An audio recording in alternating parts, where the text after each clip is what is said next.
শিবকেই কেন মহাদেব বলা হয়? অন্য কোনো দেবতাকে কেন বলা হয় না?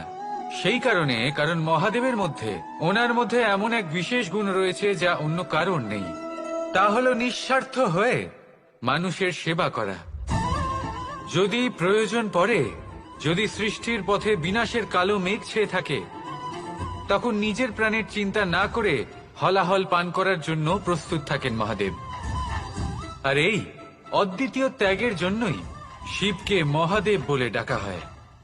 এবার যদি কোনো মানুষও নিঃস্বার্থ ভাবনার দ্বারা নিজেকে অর্পণ করে দেয় এই জগতের কল্যাণের জন্য, মানুষের সেবার জন্য, তাহলে তিনিও মহাপুরুষ, মহামানব হতে পারেন। যদি কেউ অভুক্ত থাকেন তাহলে নিজের থালা থেকে অর্ধেক খাবার তাকে দিয়ে দিন।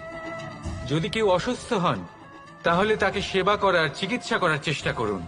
এই জীবন শুধু নিজের জন্য নয়, অন্যদের প্রতি, সমস্ত সংসারের প্রতি উৎসর্গ করুন।